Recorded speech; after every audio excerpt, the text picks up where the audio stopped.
Ladies and gentlemen, boys and girls, it's time to Nerd Fight!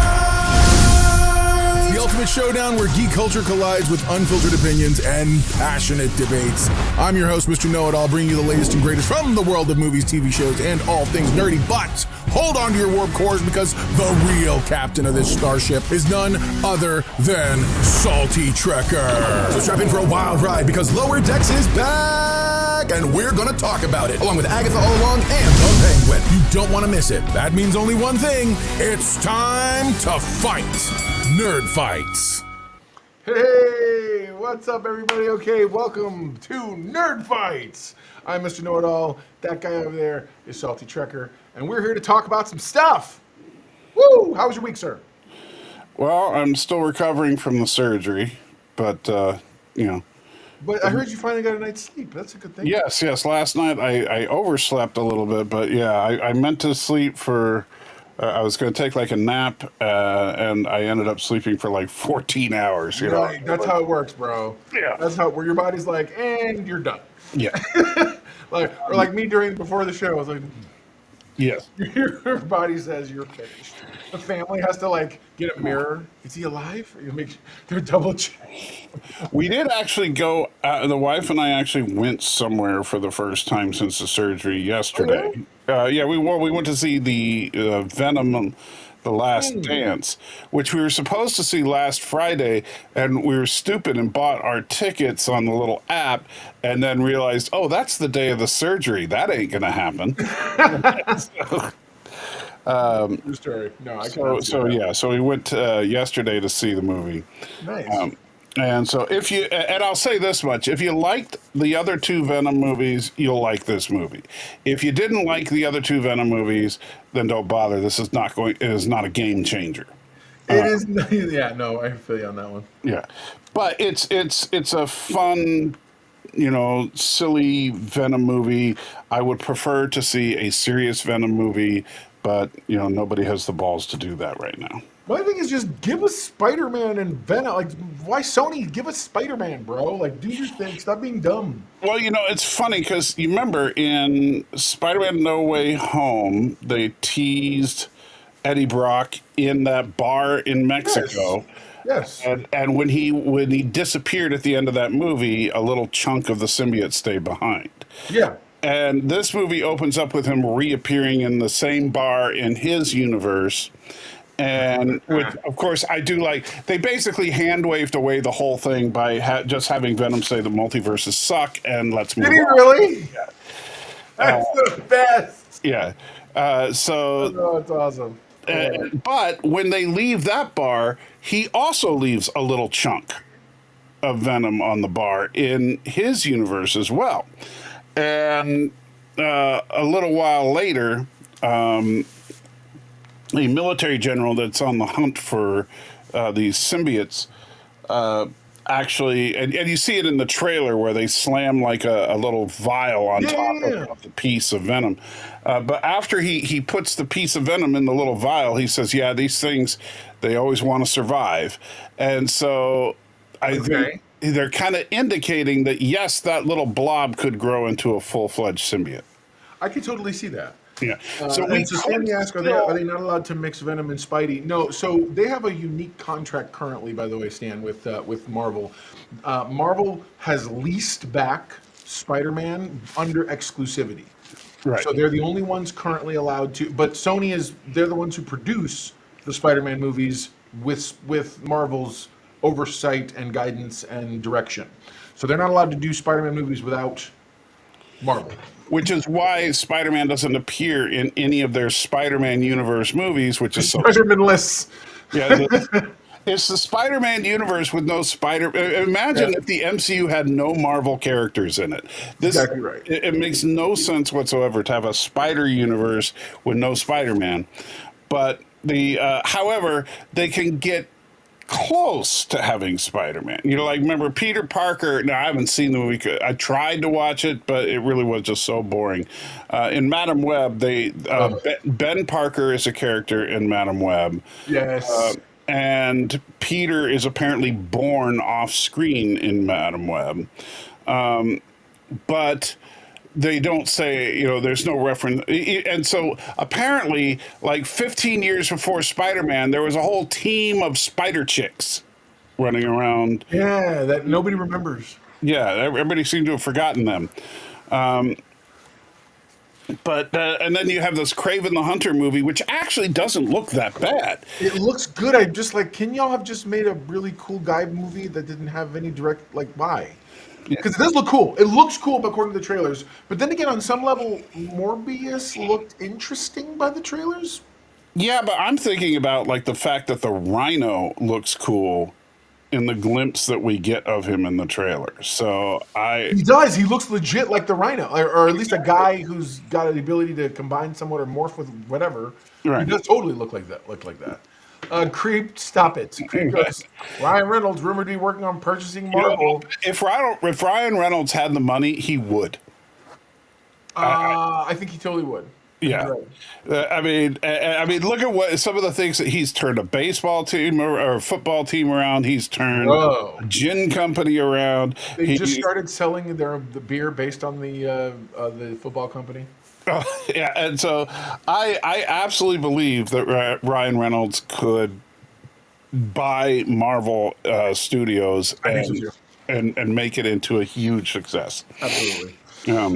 Oh my God. Okay, so everybody, the way this whole thing works, just so you guys are aware, is that thank you, by the way, Arabic, for my background. The way that this is all involved is we talk about the stuff that happened this week that interests us. We're going to be talking a little bit about. We're going to revisit the Penguin, which is the last episode that was on there, and then we're going to look at. We're going to also look at the finale of Agatha All Along, which was so exciting and wonderful. To me, it was satisfying. I don't know. We're going to discuss whether or not it was to everybody else. And then of course, we're going to get to Lower Decks, which continues its march through what I consider to be mediocrity at the moment. So, it's not bad. I'm just super not impressed. And we'll talk about all of that in time, I promise. And I want to get into all of that. I know, Stan. Oh my God, you spoiler-ridden bastard. Let's go there. So, we're talking about the Penguin, and the next episode's called Top Hat, which I know is not the episode we're talking about today. We're talking about the Gold Summit. But Top Hat, I told my wife, I said, and I saw a leaked picture. I think I sent it to you. And I was like, bro, this looks amazing. Well, I noticed that he was wearing the fur coat and with so the tie and the whole bit, and I'm like, okay. He looked a lot more like the Penguin in this. Yeah, dude, I cannot wait to see what they do to bring him there. But so this episode's sort of a roundup episode. It's showing us all the pieces of what they got going on, and then you get to see Sophia and Dude are really pushing hard, and so Oz has to push back. And so he gets all the gangs together to talk about it in a really like a yarded area, and he's like he's offering them beers, and he's like, and he gives them a really great speech. That was probably the best anti-speech I've ever heard in a show or movie, because we talk about like the Kirk inspirational speeches or the Picard inspirational speeches or the Cisco dressing down moments. They're great moments of heroes, but we don't really think about the villains doing it that often. Right? What is the villain intending to inspire his people? Probably the most iconic would be Greed is Good. Yes. That's a good pull.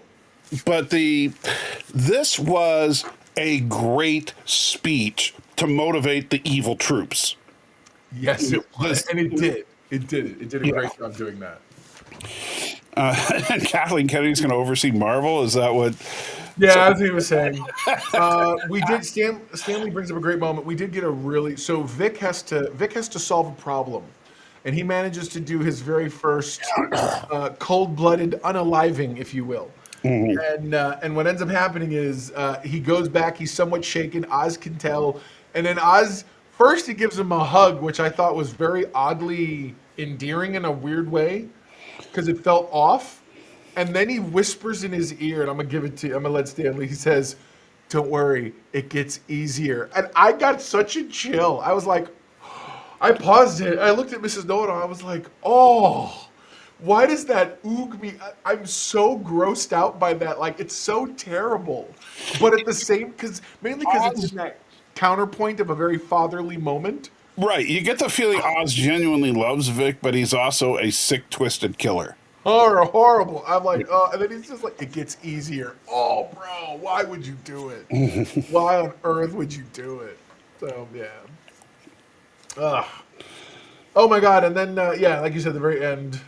Oh, here we go. What did he say? Did you see that? It says, Adar gave a great anti-speech to the Uruk-hai in Rings of Power Season 2. We wouldn't know that. We don't watch terrible TV shows. Sorry. Whoa, wait. I did not say that. I just want that stricken from the stricken from the record there. The Queen's we is not appropriate here. Yeah, I have not watched it yet, but I don't think it's necessarily terrible because I haven't seen it yet, and unlike some people, I'm not prejudiced. I'm horribly prejudiced about this. You have no idea. You guys, and I'm sure somebody might. I can just see Creep in one of his shorts, suddenly highlighting me saying I'm very prejudiced and stopping it right there, like the audio. He tags me in everything, by the way. Yeah.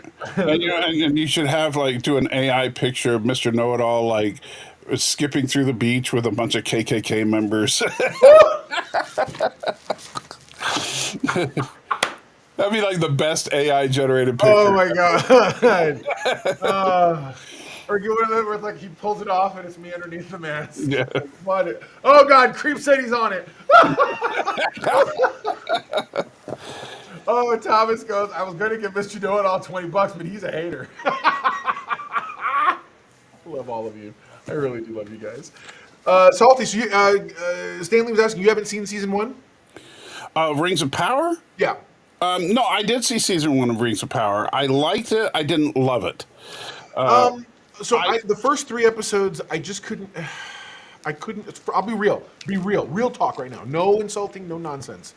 I'm watching the first 3 episodes, and it felt very incongruous to everything I know. And this is one of the first times I've ever experienced that. I didn't read the Game of Thrones, so I never experienced what a lot of the book fans used to talk about when they were like, this doesn't feel like the books and everything else.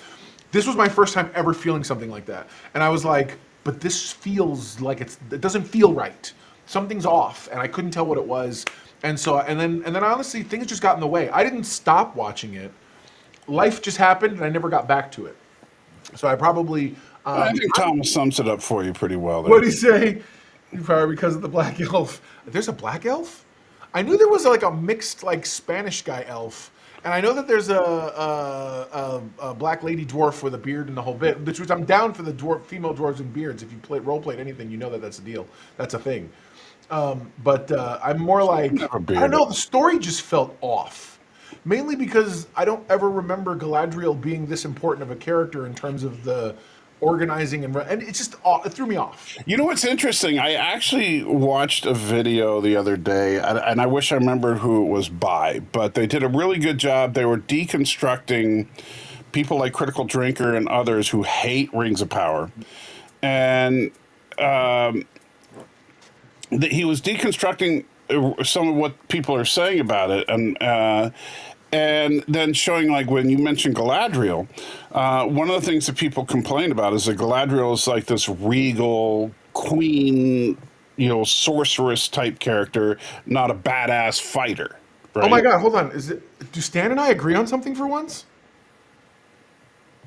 I feel like Stan and I are agreeing on this based on what I'm seeing in the comments. Well, there's broken clock. Broken clock. I knew you were going to say it. Broken clock is right.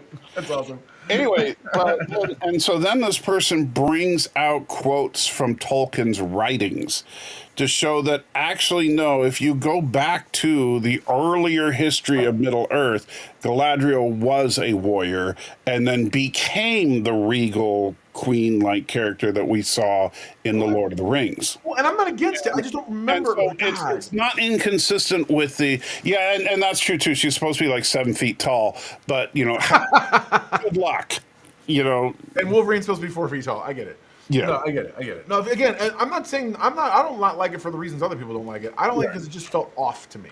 Right. Something about the whole series just... I don't know, maybe there are times it feels like they're speaking colloquial, more... modern English in Yeah, ways that throw me off. and Only sometimes. And then that's they the problem slip with right writing in into general these days, then though. they slip into Tolkien-ish old school, and I'm like, okay, which one is it, guys? Pick a lane. Right. Anyway, but That's I the will problem. eventually get around to it again because I do love fantasy stuff. Mhm. So I will eventually get around to it. There's just so much going on right now. Like my calendar is full of stuff to watch right now, so I got to pick something sometimes. But that's a problem I've had with like Star Trek Discovery and stuff like that as well. It's like the modern early 21st century English writing for a show that's supposed to take place in the same era as Captain Pike and Captain Kirk and all that. And even though they jump forward to the 32nd century now after season two, it doesn't undo that damage. And the writing hasn't changed. Agreed. No, I agree. Just because you can now do anything you want technically doesn't change the things, the tonal things, and the. I get it. I get it. I Yeah. don't necessarily. I mean, to me, again, we all know I finally came around to Discovery what they were trying to do toward the end, not necessarily how they were doing it, but I was able to get past the things that were causing me to stumble So before. that should say more than anything else is the fact that Mr. Know-It-All likes Discovery should tell you Rings of Power is probably an awesome show. I never said I like Rings of Power or Discovery. What I said was I understand what this kind of story they're trying to tell finally, which for me was my biggest misstep. It's kind, and you're right. I think it's kind of the same thing with Rings of Power. I may even Mrs. Know-It-All just messaged me. She said, "Do we need to watch this and sort of figure it out ourselves?" I said, "Probably," and I just texted her back. I said, "Probably." Yeah. Just because, again, I didn't stop watching it because I hate it. I stopped watching it because other things came up. Right. I'll And probably that's go back and honestly watch it. why. I may come back and be like, man, I watched season one, binged it, it's amazing. And Hallelujah. and I'll say this, like for me, not watching season two is not because, oh, I don't want to watch season two. It's such a Right. horrible show.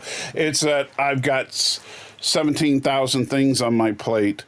And surgeries, and then real life family drama and crap like that I got to deal with that just takes precedent over watching another show. No, I hear you. Thomas says season two is much better, and a few Tolkien fans I follow said if this was season one, they would have a lot of hope for the series. That's how I felt about A Wheel of Time. Season one, I was willing to take and watch the whole thing. Season two was way better, and I even told Miss Know It All if season two had been if what they did here was what they did there, I would have been betterer going into it. And Aravic, I believe they committed to 5 seasons, didn't they? Part of the amount of money they invested in buying and doing any kind of the rights and stuff, yeah, they're gonna have to do something along those lines Yeah. because they've spent a ton of money. Yeah. And all of it was done a lot like what some of this other stuff said, which was they're like, we're gonna build all these sets and spend this money. Y'all are making 5 seasons. Right. You don't get a choice. Hang on a second. I'm gonna let Ensign Know It All dog out. Yeah. And Creep, yes, I probably should rethink my diet. That's why I'm such a fat guy. And right now I have this giant bandage across my midsection, which is not helping. But yeah. Thomas says we got a new Lord of the Rings movie. There's a new Lord of the Rings movie? I've heard. Animated one. You mean that animated one, the Ride of the Rohirrim? I'll watch it when it comes out on VOD. I don't normally go Yeah. unless, because no offense, the trailer looks like a really good VOD thing. I just watched the Zack so you- Snyder Twilight of the Gods, which looked to be on the same par, plus all the other anime things we watched. That nothing about this looked next level for me. See, when I saw the trailer for the Rohirrim, I just thought, no, this looks terrible to me. And don't get me wrong, I think animation has its place, but I don't think you don't go from the Peter Jackson visual spectacle that was the Lord of the Rings trilogy, arguably one of the best trilogy of films ever made. The Hobbit trilogy, while not as good as the Lord of the Rings trilogy, a really solid trilogy of films. Agreed. And then you go to, oh yeah, we'll throw an animation in there. So before we get too far off track, real quick, just to pull it back, because we're almost at the very end of discussing Penguin for a second. The very end of the thing, I was blown away by when Oz goes in. He bullies a politician to get the power turned back on. Power gets turned back on in Crown Point, and next thing you know, I heard the door open. I heard something happening, And then Oz's mom wants to dance, and I thought he was gonna see them and get upset like inappropriately, like why are you dancing with my mom? That's the thing we only did. But then it turned out to be Sophia. And she's holding a crowbar, which anybody who knows anything about Batman lore, the crowbar is a very, very feared weapon in Batman lore because it never signifies anything good. Right. So yeah, it's pretty It amazing. was the tool used to kill Robin too. Yes, and so it's Robin 2, by the way. Just in case everyone's like, Robin also? Who else did he kill with it? No, Yeah. Robin numero dos. Yes. But yeah, man, I liked it. I'm excited for what's coming, and of course, the next episode's called Top Hat, which I'm like, let's go, show me the penguin at his penguiniest, and let's go. That's all about it. So next week's the penultimate episode, followed by, of course, the finale, and I'm excited. I cannot. Or was this the penultimate episode? I don't know. No, this was 6. 7 is the next one. That's right. Next one's the penultimate, and then the finale. So it's 8 episodes for the season? Yes. Okay. That's right. So yeah, I'm excited. I all I want, give me some kind of sign that Batman's still around. Whether it's, I know that according to the lore that they've set up, Batman is trying to. He goes from being vengeance in the movies, being all like hardcore, to realizing that mission created the Riddler. So apparently, during this time period that Penguin exists in, Bruce/Batman is reevaluating and reassessing who he is and what his purpose is. So he supposedly, that's why we don't see him, is because he's trying to refigure out who he is in his own head. But you know what really makes me angry about this movie or What? this show?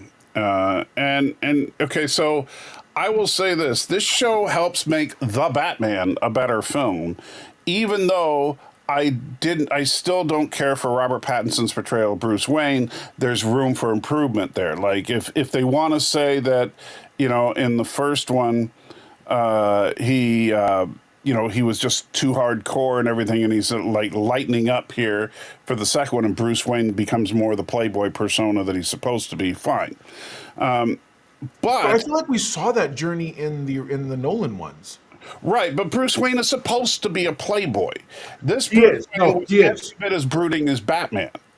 That's what I didn't like about Pattinson's portrayal. Well, he also didn't like the presumption that he would ever abuse Alfred. Yeah, that was a bit much. But I liked his portrayal of Batman. I thought his portrayal of Batman was great. I just didn't like his portrayal of Bruce Wayne. Okay.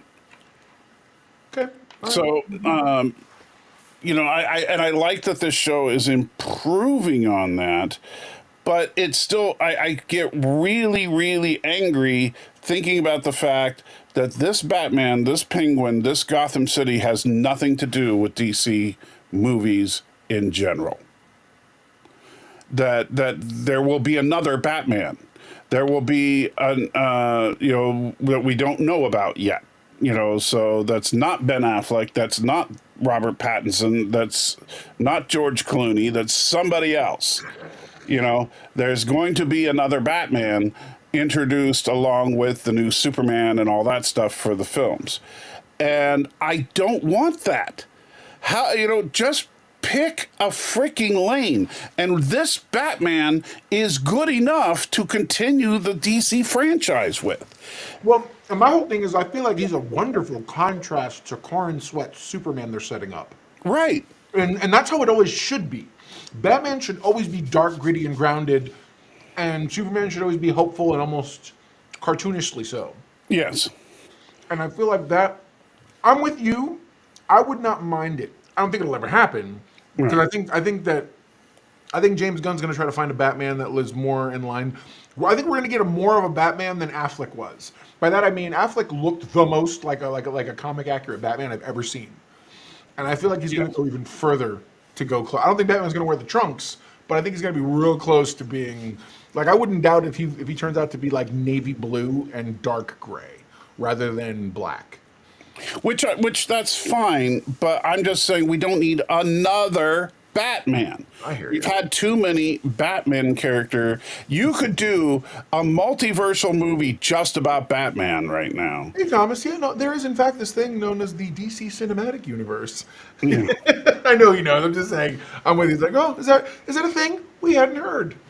Yeah, it's just so I feel you. that's really annoying because it's like I'm seeing a lot of promise that's ultimately going nowhere. Yeah, I would. Well, the one thing is, so they're especially because they're talking more and more about trying to get Matt Reeves to do a full-on the Batman universe. So they want to do another, like, have another villain's origin story and this and that, and keep them, which I wouldn't mind. Do a movie and then another origin, whatever, and movie, because people are talking about, well, what if we get a Penguin season 2? I actually think you don't need a Penguin season 2 as much as you can just set up, because remember, all of his rogues gallery eventually are the underworld of Gotham. Right. Like the mob guys all kind of take second fiddle to all the costume escalation people. You know, because that's really what it's about. That was one of the Well, best. and lines. Penguin is really the kingpin of Gotham's. He's the closest one to organized crime. Yes. Yes. Everybody else is more comically. Right. They Like, have a Joker shtick. is They're just- criminals with Joker a is a shtick. maniacal serial killer. Right. You know, Two-Face is literally just broken. You know, and a lot of these guys are obsessed with Batman himself, but Sure. Yeah. but Penguin, unlike most of them, is more interested in the organized crime than he's interested in Batman. Oh, absolutely. Batman's just one more obstacle he has to deal with. But you're right. He's in it for the organized crime. I think you said it best. He's like their kingpin. Right. I'll go with that. That's a very good analogy. All right, so next week a lot of good things coming up. So let's shift over if you're all good with that. Let's look at the finale, Agatha, 2 hour finale, technically 2 parts, but whatever. Agatha All Along, man. Who was here for it? I love that. I thought it was great. I thought it was wonderful.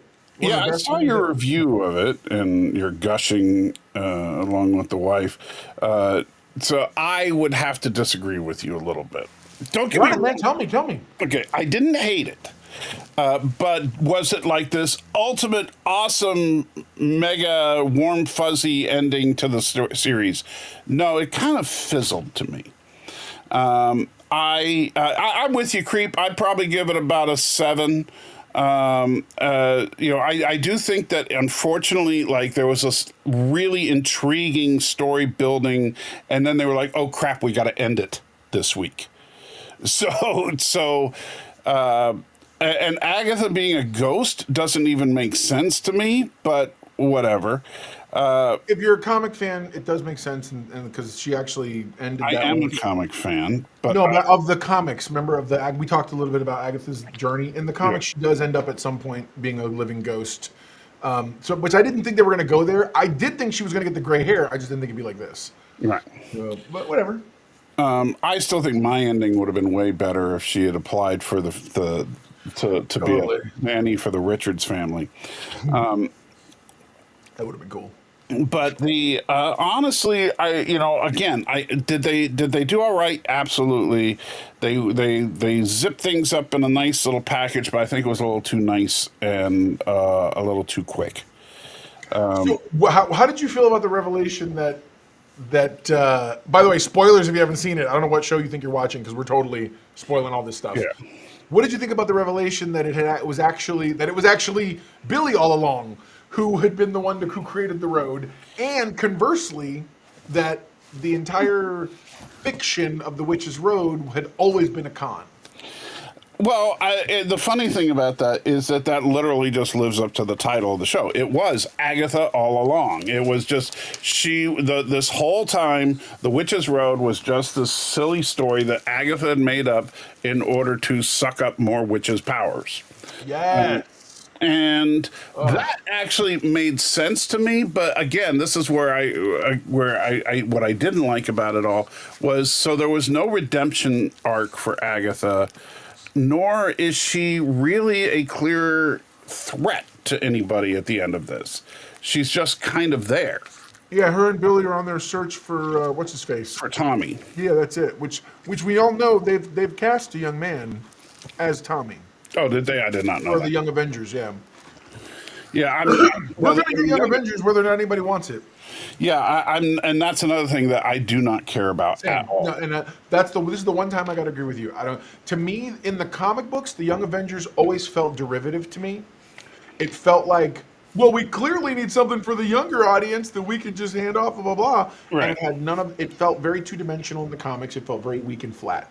I don't know how you elevate that, especially when you have the current pedigree. When the only interesting character currently from the cast of people is Kate, who's the new Hawkeye. And sometimes Kamala Khan's interesting. Her show fell flat for Baby Know It All and I. But I loved her in the Marvels. Right. She was great in the Marvels as a character. So between those two characters, and then I have no interest in Riri Williams whatsoever because clearly I'm racist. Well, and I'm sorry, but if you look at the trailers for Ironheart, it just doesn't look. I mean, It looks like paint. It looks paint by numbers and like fake. and ticks it all doesn't the even make boxes. sense in that. Wait, in Wakanda Forever, she gets a fully functional Ironheart suit, but now she's got to make a fully functional Ironheart suit again. And so, for some Yes. reason, I guess the Wakandans take it away, and now she wants to rebuild it, and so she gets tricked into doing bad things to build an Ironheart. It's just like, okay, Well, because throughout history, good people have done bad things, and I'm like, wait a minute, let me get this right. I'm gonna real quick. Hang on, give me this for a second. So, you're telling me the only interesting thing you can do with a young female black superhero is make her a criminal. Okay, I just want to make sure I understood. That's Right. the best you can do with a black female superhero lead is make her a criminal. You know what? Marvel, stop. Your racism is showing. Stop it. Because I'm sorry, that's tacky as AF. It's terrible. Don't do it. But they're going to do it, of course. And they got the Puerto Rican kid who probably is some variation on Mephisto, who's the one luring her in. Can we get any more cultural stereotypes going that just don't offend? As a Puerto Rican black guy, stop it. Please stop it. well, they're going to probably have something where she has to help people sneak across the border or something. I hate you so much, Creep. Me too. Creep says there's another soundbite. Thanks, buddy. Yeah. Creep's entire channel's content is just going to be based on defaming us. Putting Mr. Know-It-All out of context. Yeah. Matter of fact, he's just going to rename it Mr. Know-It-All out of context. So No, but based on current comic I movies, would he not should be be. surprised if they made Robin into a black kid. Like if Vic ended up being the new Robin. Oh my God, I hate you. I saw a video. Bergenbeard, the guys I follow, they're joking about that. They're joking about that. Yeah, you just watch. Vic ends up, going out because what did he try to do? He tried to steal the tires off of Penguin's car. So he's going to go out, try to steal the tires off the Batmobile, and that's how he becomes the new Robin.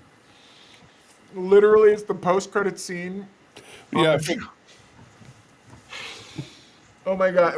And all you see is this silhouette come out of an alley, and he's like, "That's it." And then it's like credits.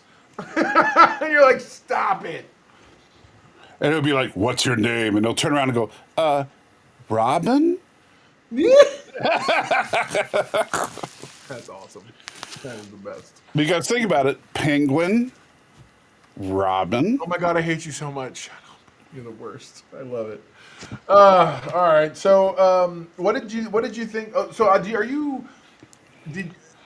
what did you think of the fact that the Riches Road was like this long con, and that her I didn't realize that. So there was a huge disagreement online. People were thinking, or I disagree with people online. People online didn't miss it. They were like, oh well, Agatha sacrificed her son for long life, and I'm like, no. You misunderstand. No, she just begged Death to not kill her son because her son was supposed to die. And Death promised her, I can give you time in terms of the kid's life. Right. That's it. She can give her a little bit of time. And that really just means, well, I'm gonna go do everything else I have to do before this, Well, and and that then come goes back back around. to when Death, now that we know who she really is, when she was sitting there saying, what do you do if somebody has to do their job, but it's going to hurt their friend? You know, so Yeah, that just kind of plays right into that. So I her agree. job, sure, she's freaking Death. Her job is to take away the souls of dead people, right? And Agatha was dating her, which is weird enough, but because I thought she was, Thanos's side hustle, but whatever. But That's a apparently, side piece. yeah, but I guess she. I'm sorry, so you're gonna go from Agatha to Nutsack Chin, and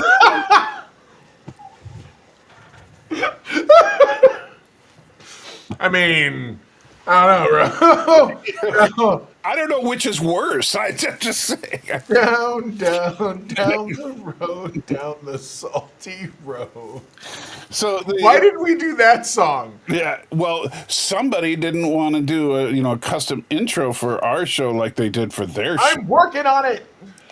Yeah. Well, Agatha's done. Penguin's gonna be I done. know it's like I told you the one I'm working on is going to be appropriate for lower decks. It'll be ready by the time the final finale comes around. I probably should just skip to trying to get us a new one made for Strange New Worlds. Well, I'm just going to work on a Strange New Worlds version for us. But the yeah. So now Don't choke, please don't choke. no, I'm just trying to remember what I was saying. Oh, my bad. I'm sorry. I'm sorry. And T'Pring is like zipping all around because she's You were saying Nutsack Ching was in the Men in Black. Wait, what? Why do I listen to Creep at all? Nutsack Chin was in Men in Black. Yes, well, that's true. It's He, technically, yeah, it's true. he did play young K. Which I thought he actually did a really good job in that. Yeah. Anyway, whatever. Well, Josh Brolin's a fine actor, but I'm not. I'm not knocking Josh Brolin. I'm just saying that Death has some serious issues when it comes to picking significant others. I never pegged that dude. Wait, Billy was that's not true. that Billy was the king, was the one who created the whole road. Especially until after. So when he starts seeing, when he walked into his room and began noticing stuff, I kept like, I've seen other movies and other shows do that idea. Right. Which is The whole very usual Kaiser Soze, suspects thing. very all these pieces you thought were one thing turned out to be something else, and so because people forget Wanda was a reality warper, so he just did it better, and then when they recontextualize all the scenes that Agatha had, and she's like, oh, okay, I'm understanding this now. I know why she knew who he was and who his mother was.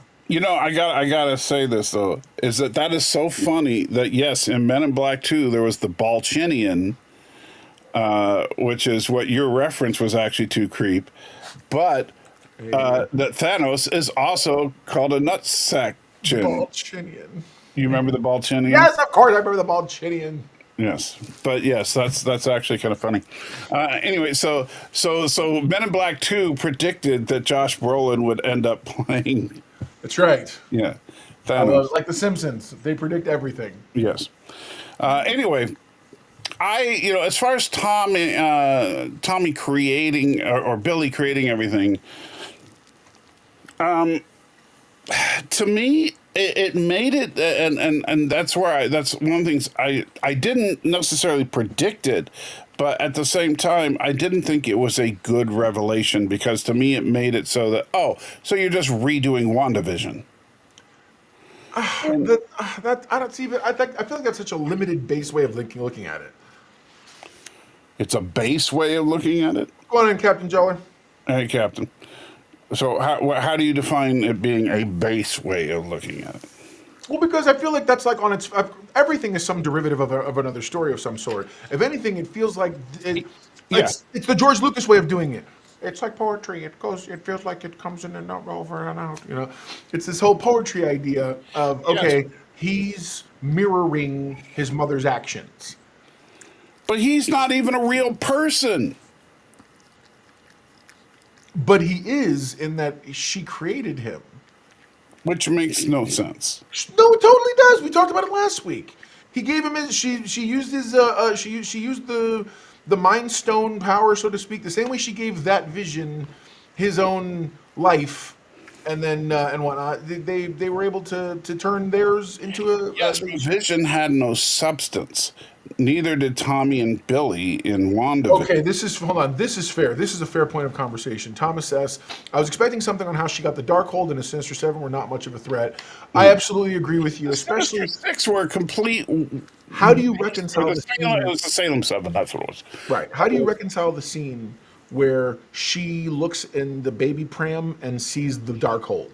Like, where is the connection point? Right, because you would think that she gave up her baby to get the Darkhold. That's what it kind of. That's right. Right. That's exactly right. And I believe that was so I do believe that was a bit of a misdirect, especially when you have this whole. So you're telling me the only thing she did for the next 100 some odd years after her kid died was con witches again and again and again and again, and never did anything else interesting. Did the Darkhold just fall in her lap one day? Like what's the deal? Like, you would think the Darkhold's the kind of thing that she would have made a deal for. Right. Somehow. With Mephisto, with somebody, with death even, who knows? And so, yeah, I'm with you. I feel like that was bad storytelling in that piece. But I don't think it takes away from the overall. I think it's a whole. Absolutely, it's a whole. 100%. I can't argue that. Yes, but Mr. Know-It-All likes holes.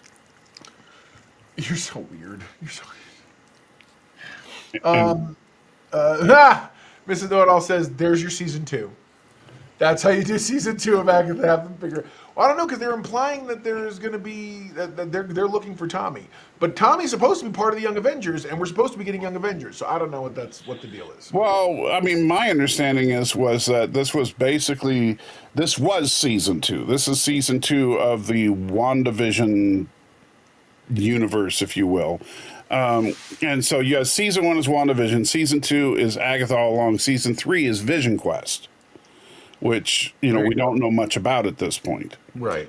And what would actually kind of make sense, if you really want to go somewhere with this, is that you have Vision come across Tommy. Right. Well, and especially if Tommy's in the same condition that Billy was in. Remember how Billy knew stuff and had to start research. Why do I feel more comfortable with this, knowing this and following these pieces of the story until he finally began to question, am I this other person? I think you put Tommy on that similar journey, and that could very well be a part of, because remember, we are getting a Vision Quest show. Not Mike McMahon. What do you call him? The guy who did Picard, season 3. Terry McCallis. Terry McCallis is the one who's executive producing. He's show running Vision Quest. Right. I could completely see them rolling this Agatha thing, Billy, Tommy into that. Right. So Vision, because in the comics, Vision Quest is Vision going on a search for who he is, and in that search, he kind of creates his own virtual version of the world that she created, at least in the comics. I don't know how they're going to do it. He had a whole family of Vision people in the comics. So we'll see how they end up pulling it out and see what ultimately happens. But yeah, Young Avengers, I think, will be huge. I hope Marvel doesn't do it, because with this whole thing where Marvel is trying to retool and regroup, I think the biggest mistake they could make is to continue forward with projects that were doomed to fail from the beginning. Well, part of the problem is how much money do you invest and not go all the way through? You know what I mean? You have to, at some point, they have to figure out what they're going to do with the way things are moving, because they've spent money on things, and you can't, how far do you backtrack and how far do you change back on stuff? But you don't need to make, yeah, it's and yes, Terry Metalis is doing it, so it'll be badly lit. That is 100% correct, Thomas, because Terry Metalis doesn't understand what a light bulb is for. It's called mood lighting. He does understand what member berries are. But anyway, you guys. He I think Marvel needs to focus on what made, it's so funny. They need to take a page from Donald Trump's book and make Marvel great again. They really do. They need to look, because unlike the United States and Trump's weirdness with history, Marvel had a definitive period where it was great. And if you look at the first 3 phases of Marvel, Marvel was great.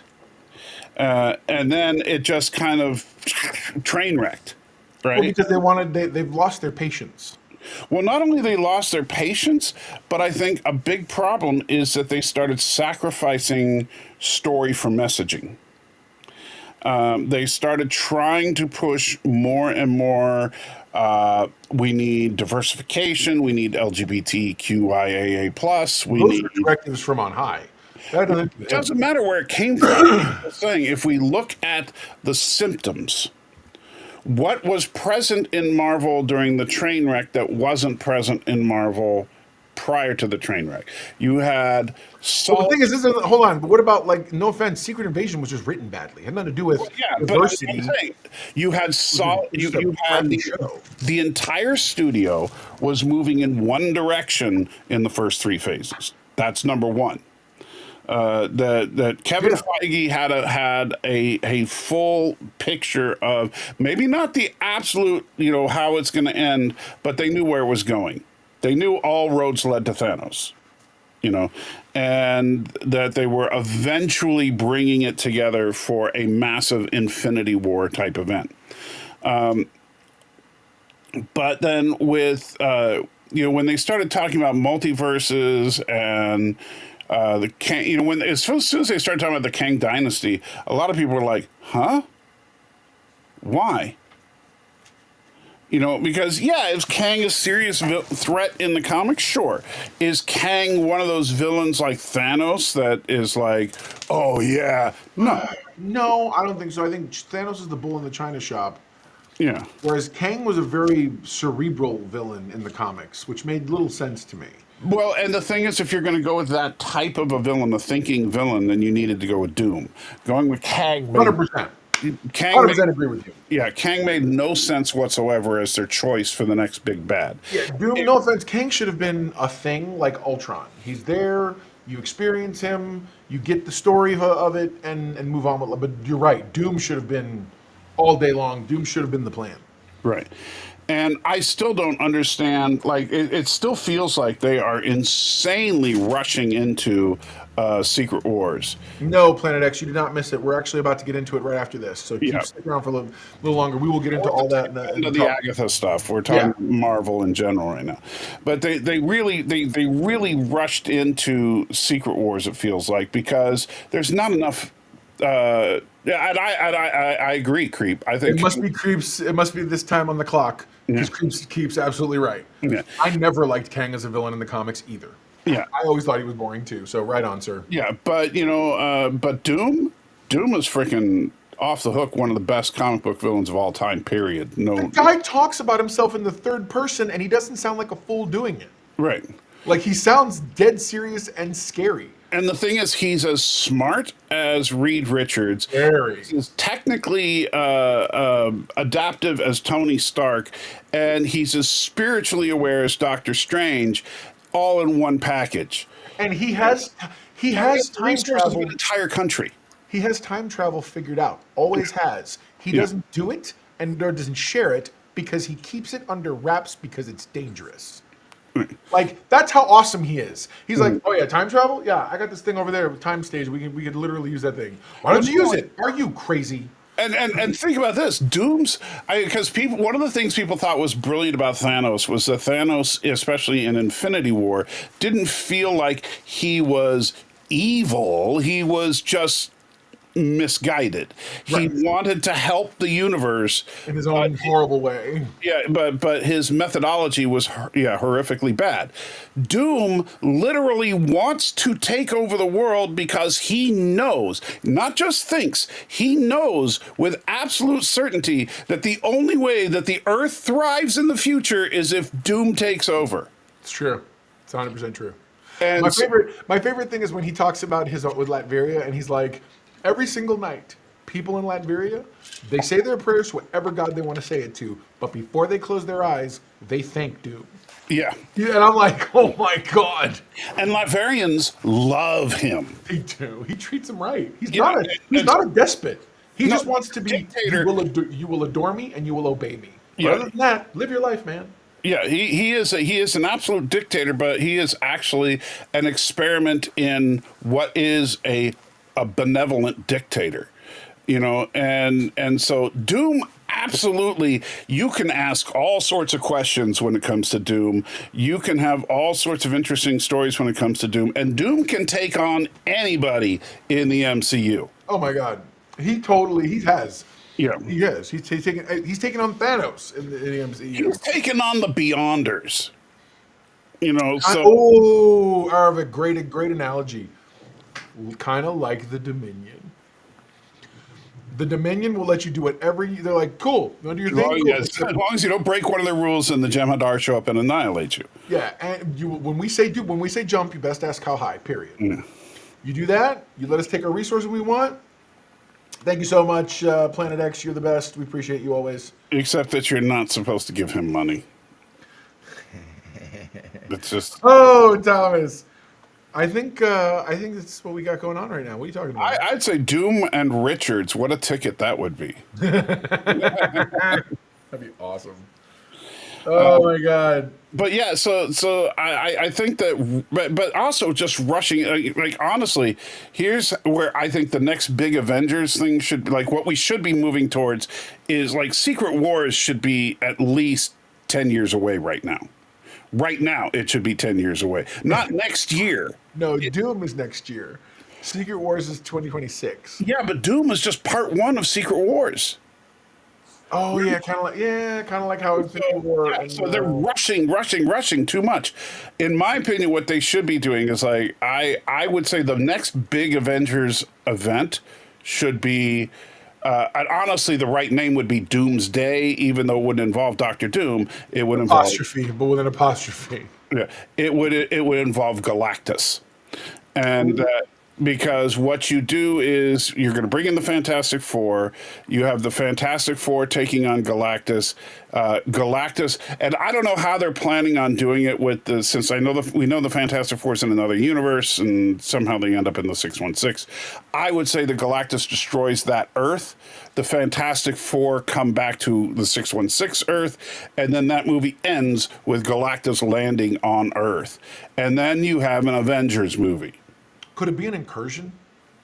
It could be, but we'll see. We'll you know, but That'd be if you handed me the reins to the universe for a minute, I would say, okay, so you have Galactus take out Earth, whatever number that they're assigning to the. Oh God, Aravic, I love you. He asked the question: which movies should we watch to prepare for Doom? Whatever comes out next. My understanding is the next Spider-Man movie is going to be important. And Fantastic potentially Four for sure. the next, they're going to have to do the next Doctor Strange, the next Doctor Strange movie, and the next. Well, I think, but the homework assignment for Doom is going to be Fantastic Four. Yeah, no, for sure, absolutely, hands down. Because Reed and Doom are the most bitter of rivals, and so, and if they screw that up, I will be so pissed. But my understanding is Doom is probably going to end up coming. The next MCU movie, Thomas, is Captain America, New World Order, followed by the Thunderbolts, followed by Fantastic Four. Yep. Yeah. So. And the reason those matter is some of the Thunderbolts are going to make it out alive into the next storylines. Not the whole team. I don't know that they're dying, but I know not the whole team is in the next stuff moving forward. So we'll see. There's only no. The next Fantastic Four movie, which will be the MCU Fantastic Four movie, has nothing to do with those previous old ones from the 90s, which, by the way, I enjoyed. They were a good time. They weren't the greatest movies. I don't hate the Tim Story Fantastic Four movies. Right. I don't like what they did with Doom. I think Doom was... No, Doom was completely wasted in those. Absolutely. Yeah. However, I would like to see both that team and the horrifically bad team from Fant Four Stick show up in Secret Wars. Me too. I actually would love to see that. That'd be dope. we already kind of got a hint of what that could be like with the Deadpool and Wolverine when Johnny Storm showed up out of the blue, right? And of course he thought it was Captain America. Most of the audience was genuinely shocked by it being the Human Torch because most people don't remember that he played the Human Torch. Yep. That was a long time ago that he was the Human Torch. Eric, it's coming out next year. Yeah, Fantastic Four is next year with Pedro Pascal as Reed Richards. Yeah. I am looking forward to Pedro Pascal. Odd choice to me, but I'm looking forward to Odd it. choice. So and so some people are going to say, why did they race swap Reed Richards? Look, No offense, Spanish folks are white folks too. wow. I'm Spanish. I can say that. So whatever. You know what? I'm sorry. No, you're not. Because here's my problem with it. Why is it that every form I fill out, I have to check that I'm not Latino? I get so pissed off about that. How about mine? I have to say either black Latino or not. Like, they have no just by itself. Why does Latino get such irreverent treatment by the government? I don't understand. Somebody explain this to me. It's like white, and then it says white in parentheses, not Latino. Yeah. What? If you're saying white, I'm already assuming not Latino. I'm already assuming. All right, but also I think it's time. Definitely. Okay, I think we're good. Were you happy or not with the way Agatha ended? You said no. I was indifferent, is how I felt. That's fair. That's fair. I didn't hate it. I didn't love it. However, if Vision Quest is a continuation of the story, I will look forward to it. Fair enough. Fair enough. Oh, well, only one thing left then. That is us to talk about. Ta-da! Let's discuss. Lower decks. Lower decks. Lower Decks. Oh my God! This episode of Lower Decks was it was blissfully mediocre, but at the same time, I enjoyed it. Mainly because for me, it was all the things we've come to know from them. Mm-hmm. This feels like season 4 of Rick and Morty. Season 4 of Rick and Morty, the show had already had it peaked at its 3rd season and was trying to find what it is. So, but it's all the same stuff we've seen. It's taking things out of context from previous stuff. It's the re-exploration of ideas that we've tread before. Having they introduced us to not so much a Badmiral as much as another character who is sort of being searched for. Of course, you have the misunderstanding of a creature's intentions, only to find out it's something else. In this context, it was a parallel universe Intrepid class starship. So again, keeping with the multiple universe stuff, which will make this season even more fun and confusing down the road. But I liked Talen in this. I thought her liking the Gronk rock and roll guy was cool. The fact that we get to see another Gamma Knight from not Gamma Knight, it's Rock Talk from Prodigy. Gronk is the same species. It's come out. Okay, I did not catch that. I didn't even think about it. Until the director said it. The director goes, Gronk is the same species as Rock Top. Which I was like, oh, cool, okay. I loved seeing Talen have some sort of like fangirl, like Vulcan equivalent of fangirling. Yeah, but that was kind of weird.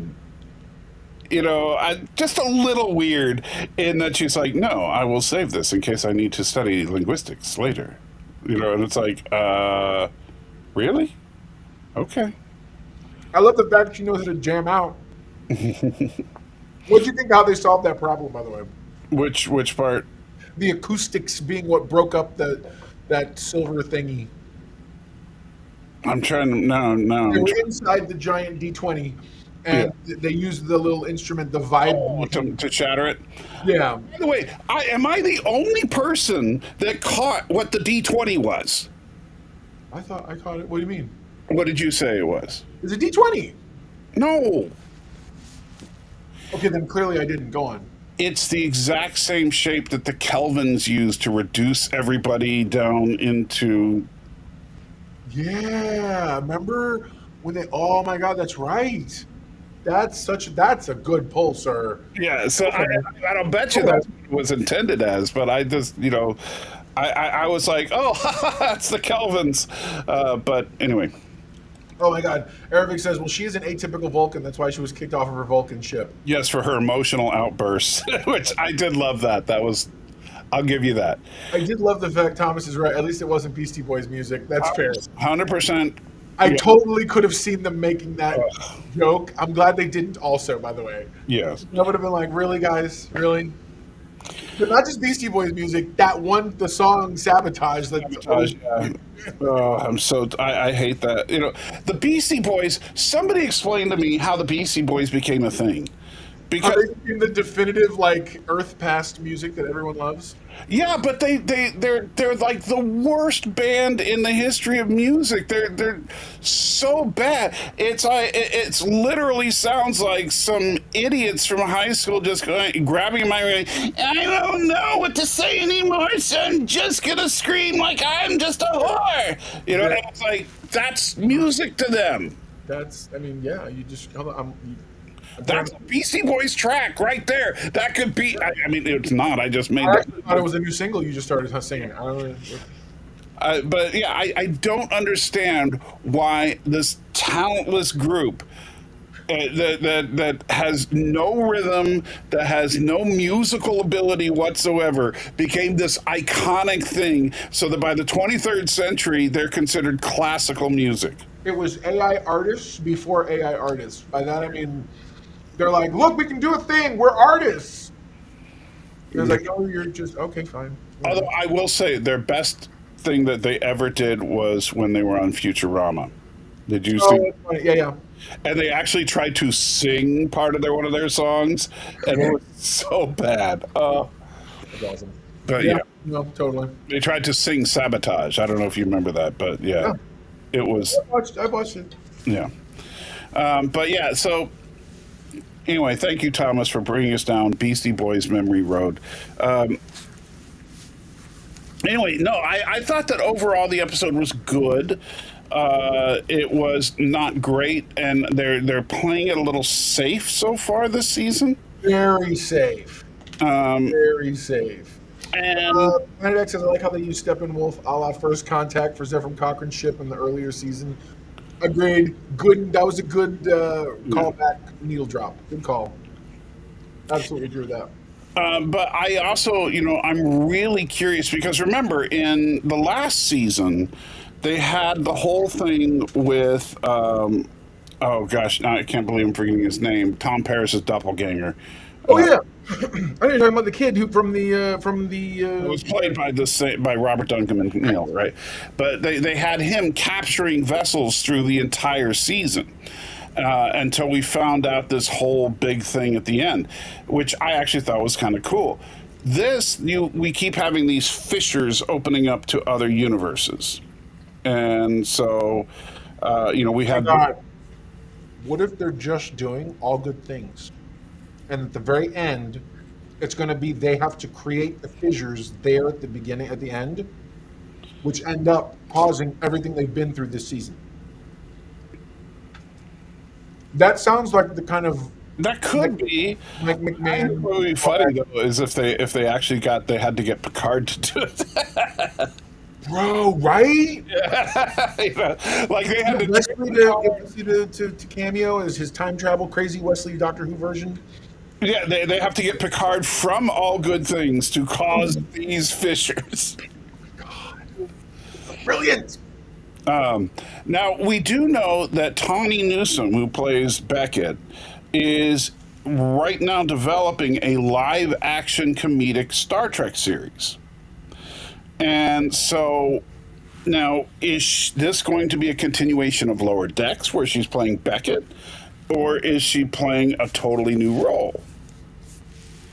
Great question. Yeah. And now Eric's putting Brass Monkey in the chat because I hate you.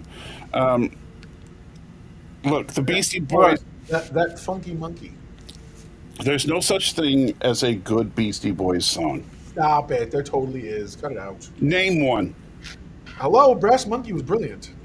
How is that brilliant? Because that's the nature of some of that is just catchy hook music. It's hooks. It's stuff that It's the same music. It's just. It sounds like, you know what it sounds like? It sounds like someone took an electric guitar and took a cat and rammed the cat's face into the electric guitar. That's what their music sounds like to me. He has now entered the cranky old man phase of his life. That's wonderful. These kids and their music, what are they doing? I can't believe it. Like, oh, that's Music from when I was a kid. I hear you. I hear you. Music when you were a kid. You know, where's their Sonny Goodman and the doo-wops? Where's the, where's the whoever, I don't know, whatever music they listened to in the 30s. I was listening to real music, bro. I was listening to Billy Joel. Billy Joel. Yeah, huh? I love Billy Joel. Okay. So, yeah, Billy Joel could actually play a musical instrument, the piano, and he could actually sing. Speaking of which, have you watched the music of John Williams yet? It just came out yesterday. It's 2 hours long, and it's worth every minute. You need to watch it. It's on Disney+. John Williams music. Don't get me wrong. John Williams is one of my favorite composers. This thing is brilliant, and it tells you so much classical story about him and where he came from. And I had no idea his roots went into classical music the way it does. And by that I mean, I know obviously he does orchestral music, but like classical music. Like it's so good. It's so good. Watch it. It's brilliant. It was worth it. And Arabic says, I'm a classical musician. I meant they aren't anything close to Bach, but they're entertaining. Agreed. I'll agree with everything but the last two words of that. Okay, ignore him, Arabic. You're good job. Definitely nothing even close to Bach. They're not Bach. They're not Beethoven. They're not Dvorak. They're not, Holst. Cyrano de Dvorak, what? Dvorak's Ninth Symphony is a work of. It's funny. My wife and I were talking about that yesterday. Nowadays, music is made for the movie. Right. But if you remember, before they did it is modern. This is our modern symphony. This is modern symphony. There are very few Bachs and those people left anymore. Mm-hmm. They're doing that. There's some do. Obviously, there are people out there doing classical stuff, but they're not getting the kind of cultural influence and impact that they used to. Right. So, John Williams and and Alan Silvestri, those are our modern day composers. That's what we know. That's what people think of when they listen to a lot of this classical music. So, but back in the day, before they did that, like with Looney Tunes, for instance, which sounds like a crazy example, they animated to the ups and downs of the music. Right. The music made they were like, oh, this is our inspiration. Well, I think about 2001 and Blue Danube. Yes, right, correct.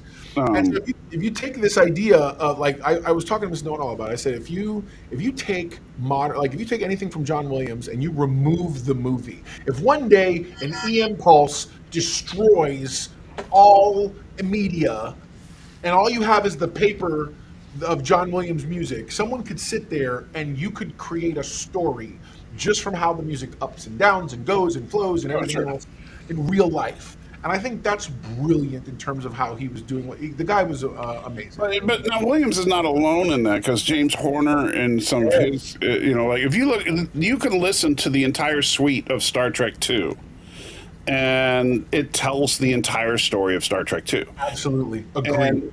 So wonderful.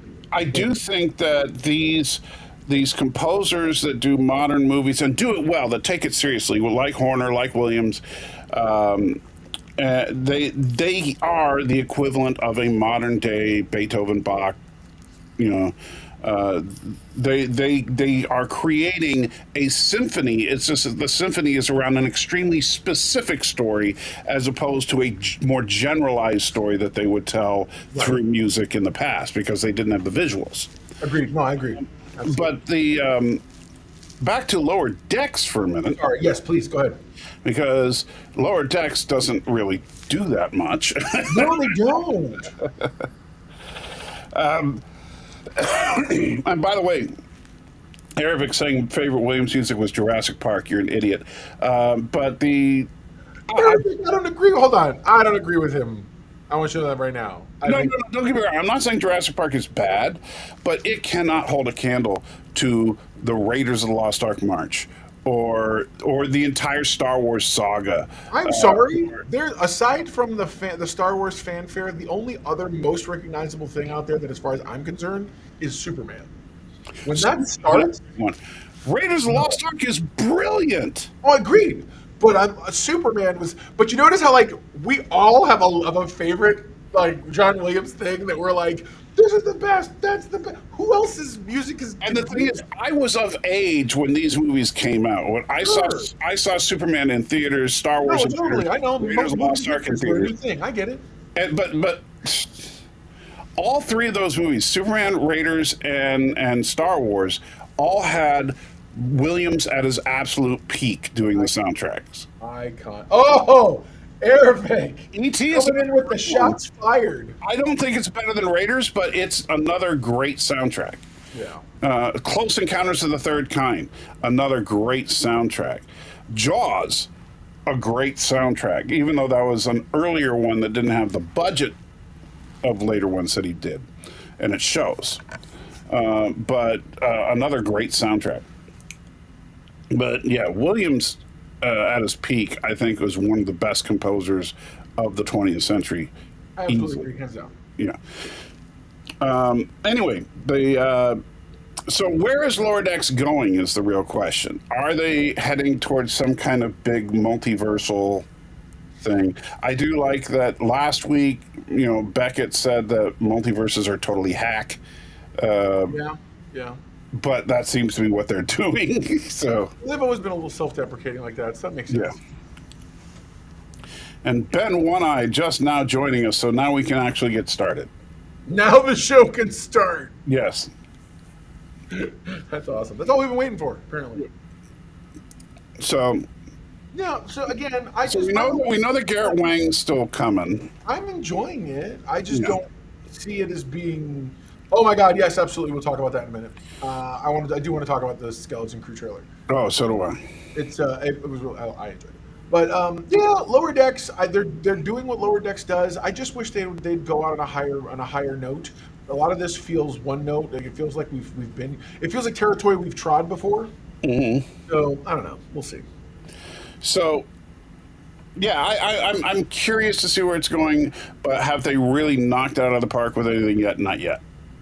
And but it's been enjoyable. It has, I'm not upset that I'm watching it. I'm not upset that I love that. Well, like there are shows that we've watched in recent days, The Acolyte, that it's like when you're almost done with it and you're like, why am I watching this? What did I do this to myself for? Yeah. No, I feel you on that. So Thomas, have I seen the Skeleton Crew trailer? Yes, we've both seen the Skeleton Crew trailer. And let me say this. There's one way you could have made that trailer a whole lot better. Really? Already out the gate? Yeah. Do you hear me out? All right. Okay. Because based on what we see, the tone, all the visuals that we see in the trailer, you know how it's a lot of the times they'll try to sell you on something by comparing it to other works by the same team. Sure. Okay.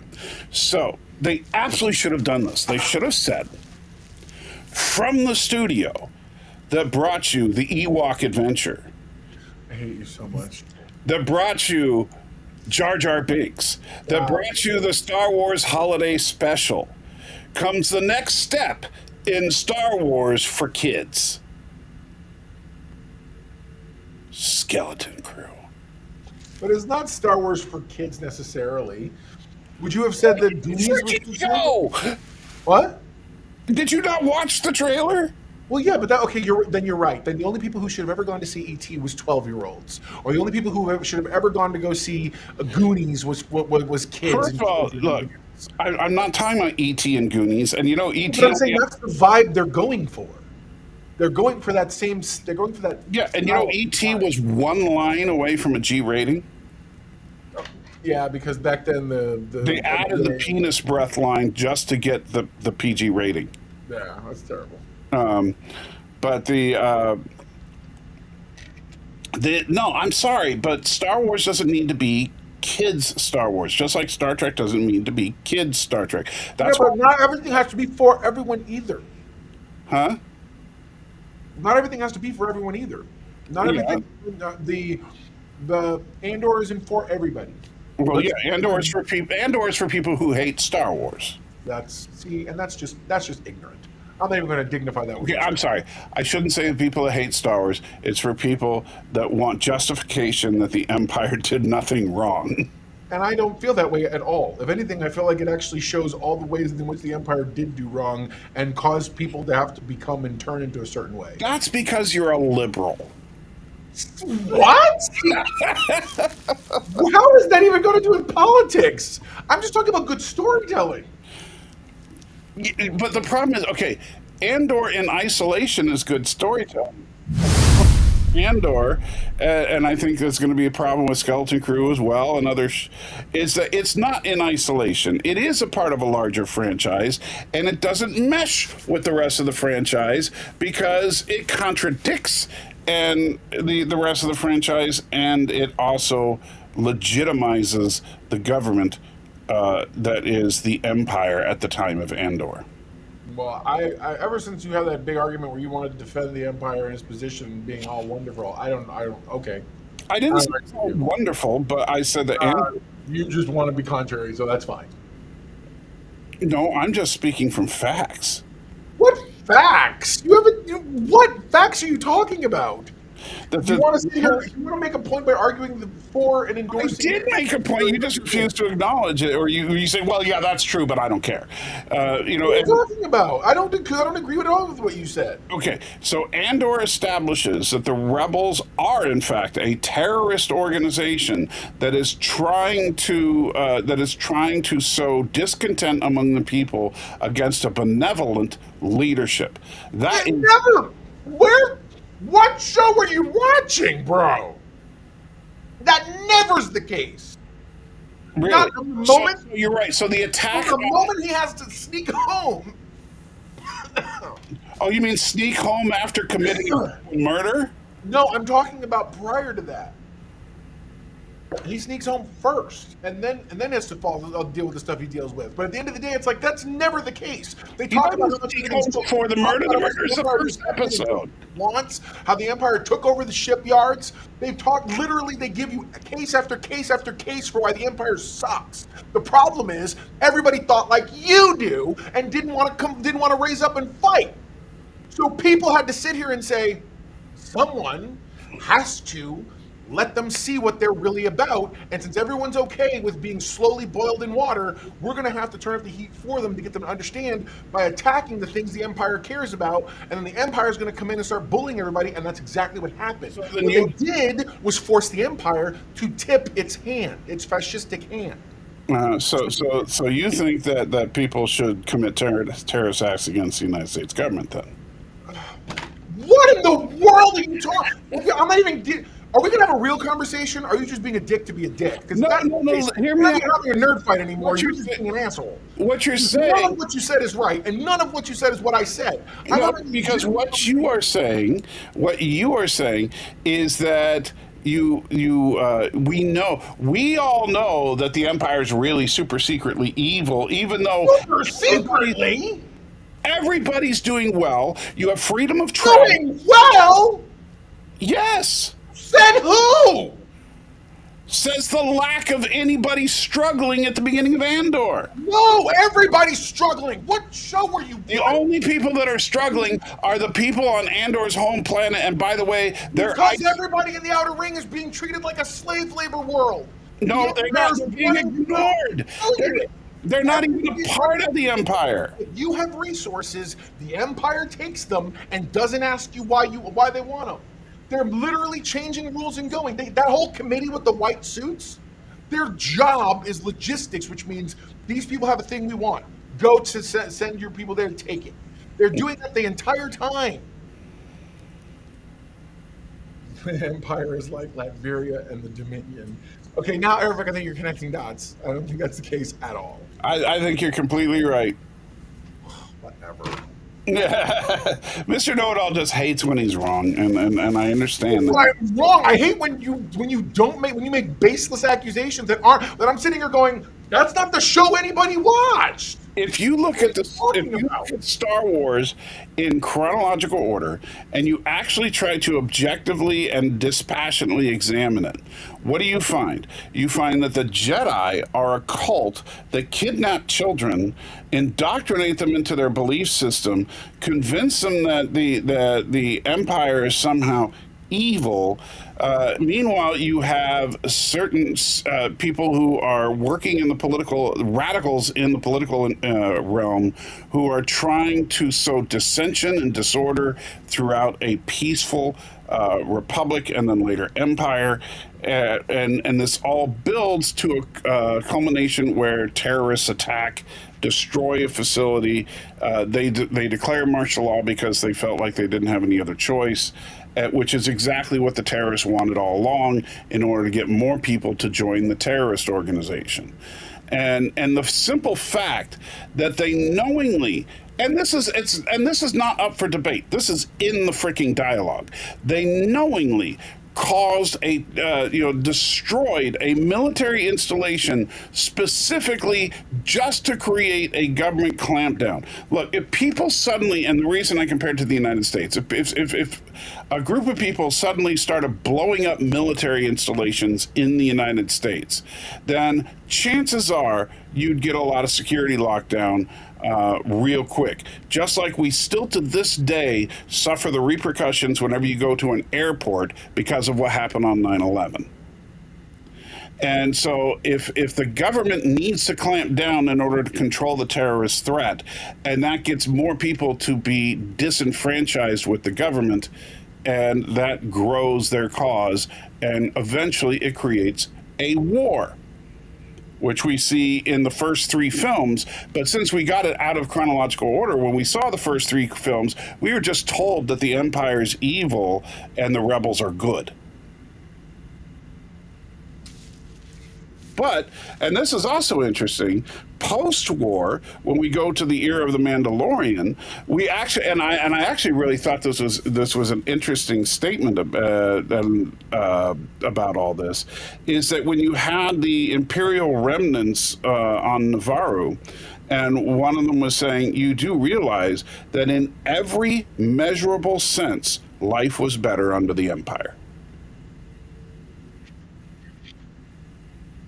And then he went on to list them, things like economic opportunity, personal liberty, law and order. All these things were better under the Empire than they were under the Republic.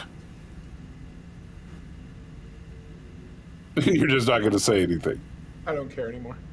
There's no argument to be had anymore because you just want to have a ridiculous argument. You don't actually want to talk about anything. So that's fine. Wait, that's not true.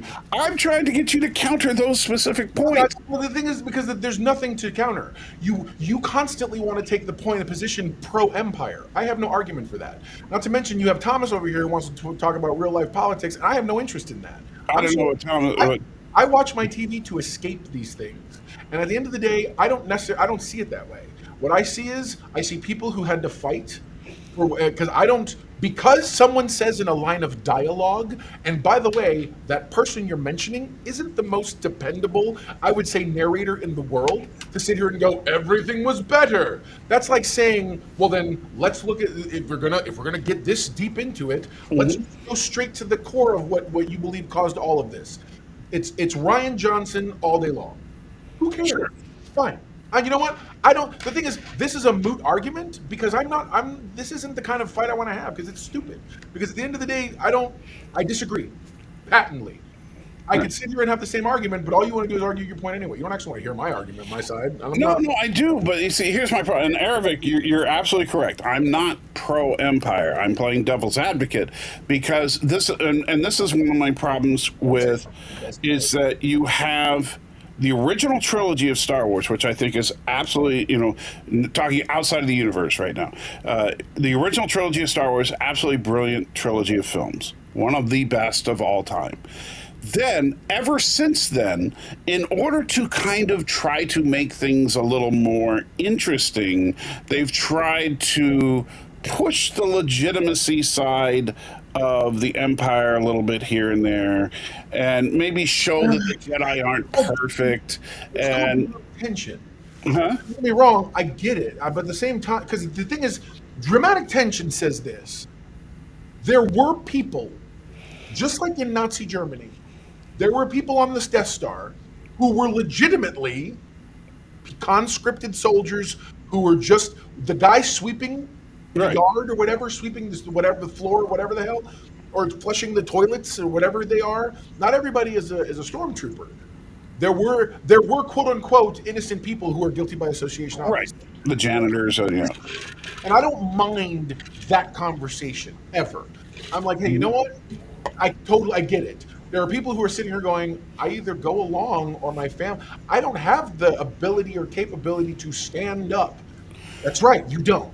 So now you get someone like they called him Dr. Selvig in the comments, but you get Yeah. that guy to sit here and go vote Scrooge. God bless you, Planet X. Absolutely vote Scrooge for president. That's a Spaceballs reference for Yes, those. I know who President Scrooge is. That's right. And so then you have, so what you do is you get this one guy. By the way, I'm not. It's supposed. It is. I don't see it the way you want to see it. This to me is holdovers from your old life, because I don't see it that way.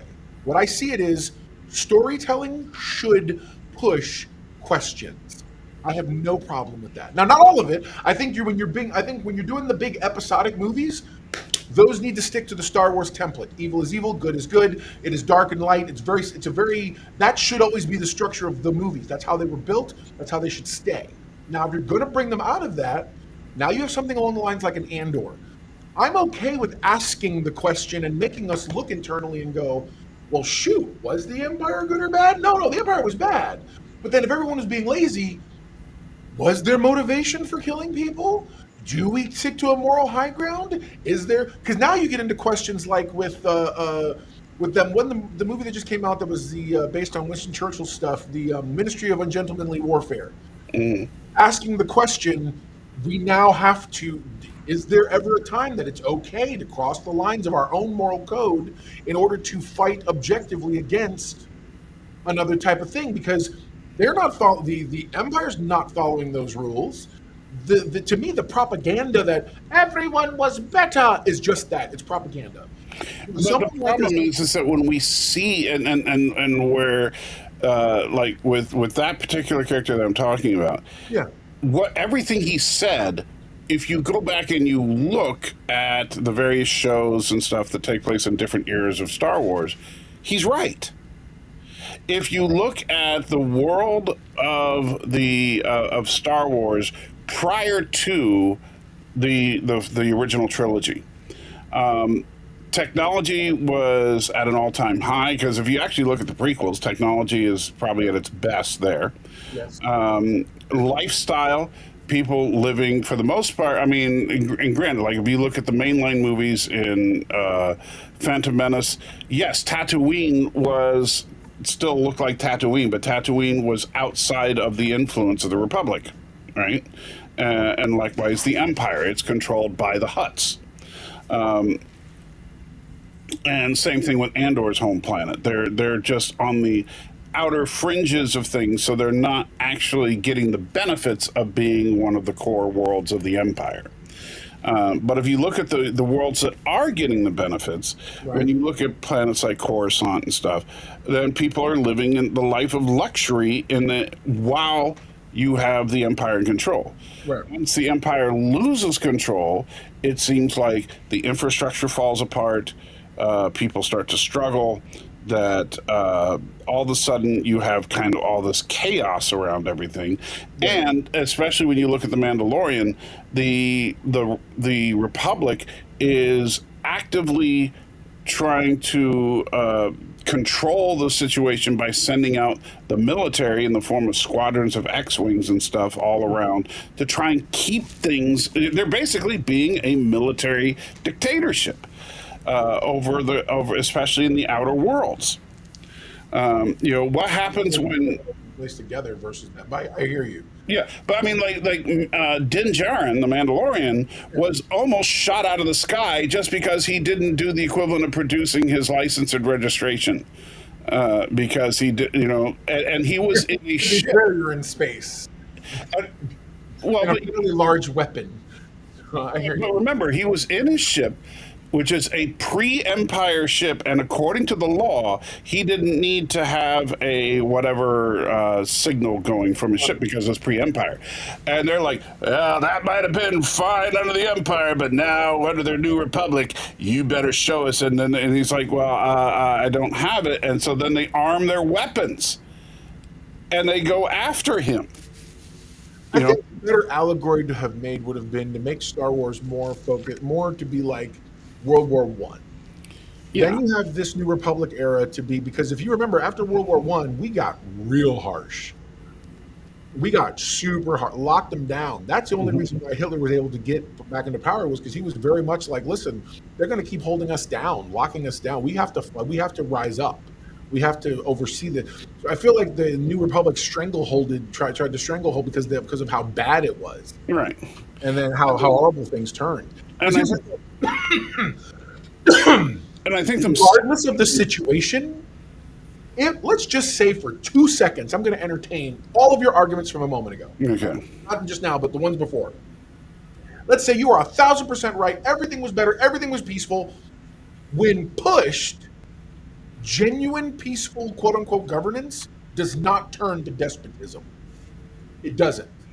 You'll have riots. They get put down or whatever else. But you don't fall into despotism. They fell into they revealed their true self, and that's what made them evil, and that's what justifies his behavior. You don't have to like it. But then is the Republic any better? To sit here and behave as if all we had to do was put our peaceful hats on and sit in front of the trains, the Empire was going to roll right over you. That's what they were doing. But was the Republic any better? No, yeah, for the rich, for the people who didn't care, because they were like, "Hey, man, one government's good as the other." But when you focus on the stories that we were told, it wasn't that way for everyone else. Not the Outer Rims, not everybody else at all. So I think what we've learned today is that Mr. Know-It-All acknowledges that I'm right.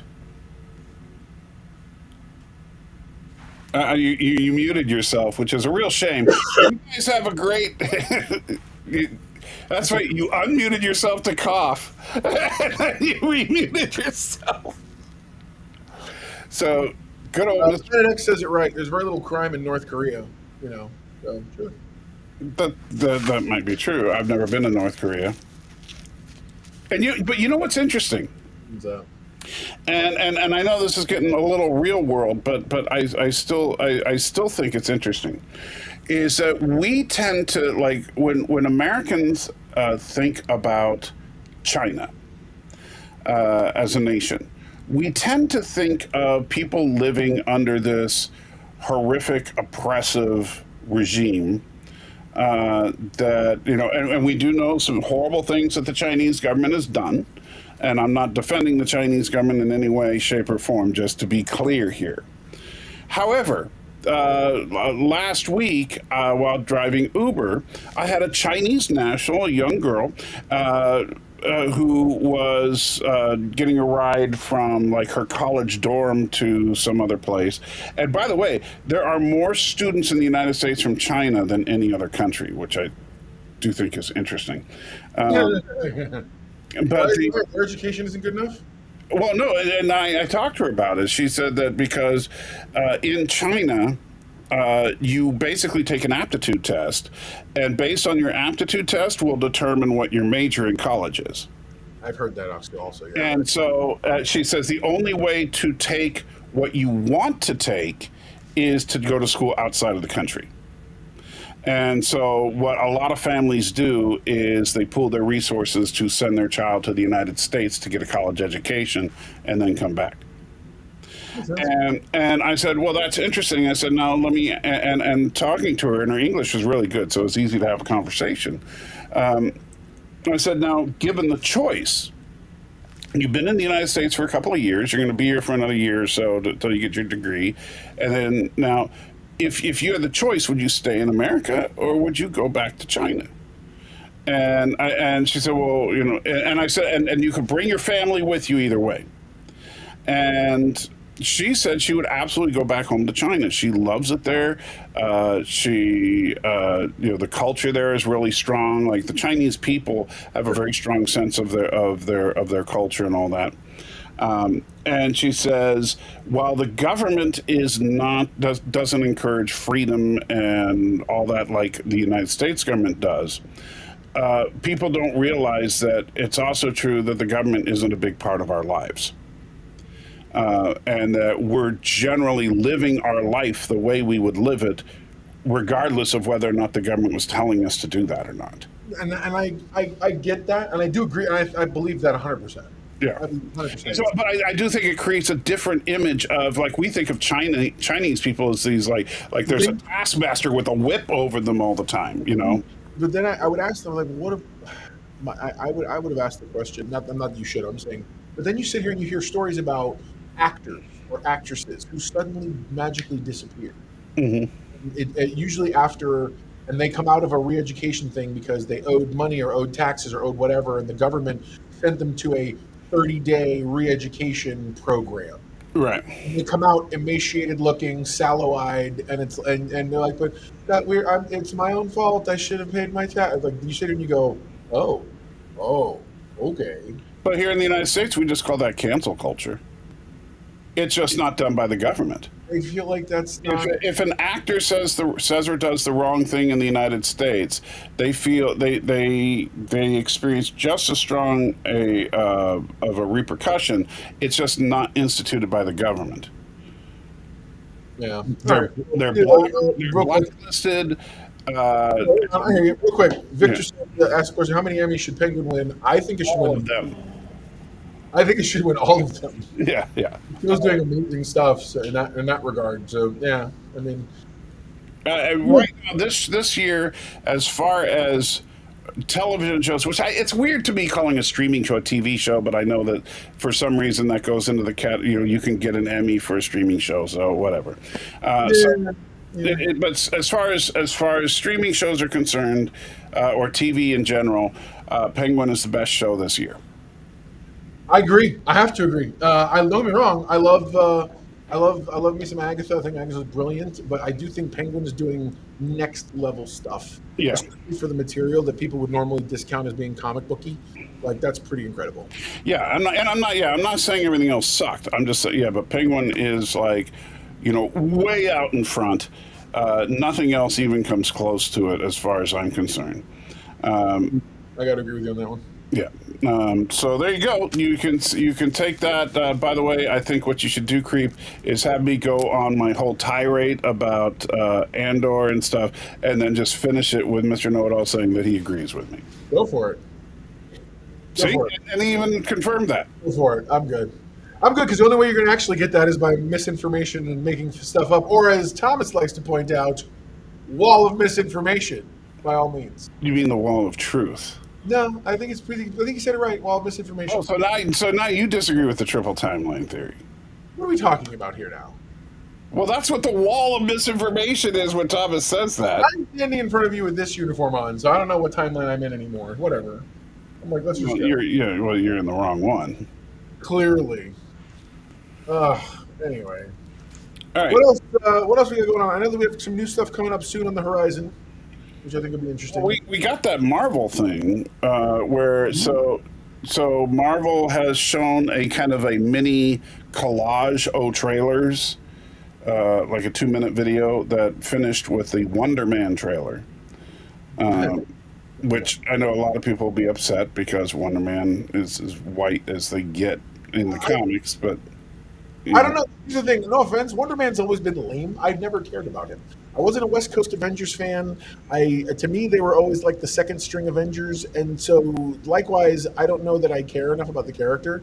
I feel like my whole thing is, okay, if you're gonna go this route, I'm like, Marvel, why are you race swapping a lame character? I'm sorry, doesn't anybody deserve a better character? Like, no offense, go recast Chadwick Boseman give us T'Challa again. Why in life are you giving us? Yeah, that's what really pissed me off is that they didn't recast Chadwick. Like the character's not, he's not even a good character. So you're like, so it's good, folks. I'm so glad Marvel can be proud of themselves for giving us the weirdly bad character. Like, what? Right, and for those of you who don't know, the Wonder Man is an actor who pretends to be Wonder Man in the movies, but he's actually secretly Wonder Man.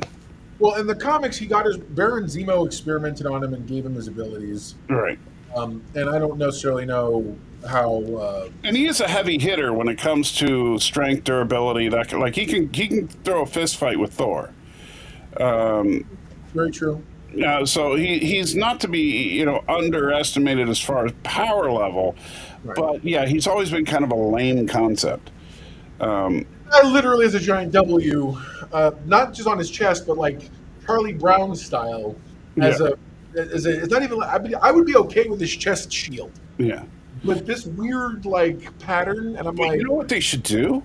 Honestly, if they really want to be edgy, instead of replacing Wonder Man with random black guy number 7, sure. cast Gal Gadot in the role. Like she's getting a wonder character somewhere. Yeah. Y'all So are gonna get this Gal Gadot character. is Wonder Man. Yeah. And you make the whole thing about the Oh my God! Planet X is right. Did you hear they're finally going to make Spaceballs 2: The Search for More Money? I heard that they were talking about doing that. Am I excited? Josh Gad's involved. Hmm? Josh Gad, the guy who played the Frozen little snowman guy, he's involved. He also played LeFou in the live-action Beauty and the Beast. Well, okay. Am I excited about a Spaceballs 2?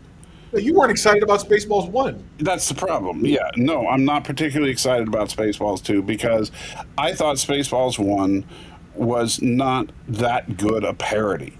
I really, really liked I like when I think of a great parody, I think of Galaxy Quest. And yeah, it's Darren being Darren. Darren, I love you, man. I don't care. I'll take it. Yeah, but the Support anywhere I can get it. but yeah, so like I think of Galaxy Quest was a brilliant parody of Star Trek. That's fair. Spaceballs felt like a cheap shot at Star Wars, and I know that's more Mel Brooks' style. But if you look at movies that Mel Brooks has done where I think that Mel Brooks really cared about the source material, like High Anxiety. Or even Young Frankenstein. Yeah. He was kind of still really, like, they were very respectful. I was like, wow, I liked it. Right. Well, Young Frankenstein felt like a parody of Frankenstein. High Anxiety felt like a parody of all things Hitchcock. Yeah. But Spaceballs just sounds like you're making a bad joke about Star Wars. And I didn't care for that. The best part of Spaceballs was the brief Star Trek parody with the beaming. Snooty. And he beamed him, and the President Scrooge was beamed all backward, remember? Oh, yeah. That was awesome. Way to go, Darren. So, Greatest movie ever. yeah, see, Planet X needs to get his head examined. That's Remember, this is where we got two Jeffrey or Russ from or not Jeffrey. Where's Tuvok? Who played Tuvok? Tim Russ. Tim Russ. Thank you. Yes. Got him. Crazy liberals. We got him from. Oh, totally is. Yeah. From Spaceballs. Which is so funny because if you look at the Tim Russ, and it was a funny moment. I mean, I for a stupid sight gag where they're combing the desert with literal combs, and then you have the two black guys with a big old hair pick. Okay, that was funny. It was stupid, but it was funny. However, Tim Russ today, with his oh so serious political crap that he posts on X like every freaking day. Man, you might be. Well, actually, I did a video about that. You probably did. I actually did. You should dig it up in the archive. And I will. it's something about that Kathleen Kennedy thinks that Spaceballs is real Star Wars. And And so Darren's actually not far off there. But anyway, but back to the Tim Russ thing. Would Tim Russ today, if you gave him amnesia and he looked at that clip, think that clip is racist? That's a great question. Having spent a vast majority of his career playing an emotionless, logical Vulcan, I could kind of see that he might be like, I don't understand why it's funny. But I'm just saying, like, today, I got that idea. Did I get that idea from you, Darren? If I did, well, thank you. See, you can't trust the man. He's all about taking your ideas, bro. Yeah. But no, seriously, is jumping on the bandwagon. I don't know. You know, would a hyper liberal like Tim Russ today find something like Tim Russ in Spaceballs to be racist? To the idea of the black guys would shoot out of his head. Huh? His eyeballs would shoot out of his head. Right. And so that's the problem with cancel culture, is that now if you look at today, if instead of Tim Russ, if that clip was, say, Dave Chappelle. Oh, Dave Chappelle would be on. I think Dave Chappelle would do it all day. And Dave Chappelle I'm not saying Dave Chappelle wouldn't do it. I'm saying if it was Dave Chappelle, people like Tim Russ would come around trying to cancel him. Agreed. You know, and that's that. And the thing is, and don't get me wrong, you know, you can be sensitive about those things. You can think it's not funny because you care about it. I totally get that. However, the whole idea of trying to shut people down because they did something you don't like, people need to get past that. No, agreed. No, totally. The idea is dialogue, man. Dialogue. Yeah. Hold on a second. I want to make sure I understand this right. The guy who has built a show around shouting people down who don't agree with him thinks you shouldn't be able to shout people down who disagree with you. Does anyone else see the irony here? Yeah. Man. Well, think about the whole thing with I really don't understand. I've seen like YouTube channels like was it Trek Central, and they were talking about how they can't believe that conservatives ever would have liked Star Trek and stuff, and it's like, dude, have you? And they're doing like countdowns of things from the original series, and it's like, have you even watched the show? If you really believe that, why is Star Trek dependent upon a political ideology? Yeah, I've never been a fan of that concept or thought process either. I feel like the idea that you can, the idea that it's so limited, Mm-hmm. when everything says that they promote dialogue, they promote discourse, they promote, or as Picard has said on more than one occasion, new ideas, the sharing of value of ideas. You know what I'm saying? It's like if you're genuinely darn afraid of an idea, then let people talk about whatever they want to talk about. Well, and I remember when I was a kid, I mean, how inspirational moments like Plato's Stepchildren, when Kirk was saying, "Hey, where I come from, it doesn't matter what size you are or any of that, and that was, but here's where I think the problem is. I think that there are people that they genuinely believe this. A lot of people do, and I don't understand this. That of the right-left paradigm, somehow things like racism is a right-left issue. Agreed. It's not. There's a difference between being racially progressive and being liberal. Yeah. And I know that there's some people find that horrible to say, but it's true, and I get really tired of people who think that, of course you must. Like, I actually had a guy, not even making this up. Don't get me wrong, I'm not a Trump supporter, but guy gets in my car for Uber, He sees on the side of my car the great little stickers that a certain someone sent me of the seal of the United Federation of Planets on the windows of my car. And he sits down in the car and he sees the United Federation of Planets seal. He's like, "Oh, cool. So you're a big Star Trek fan?" I'm like, "Yeah. Well, I guess you're not voting for Trump then." And my first thought was, well, I'm not a Trump supporter, but why would you make that assumption based on my being a fan of Star Trek? Agreed. So.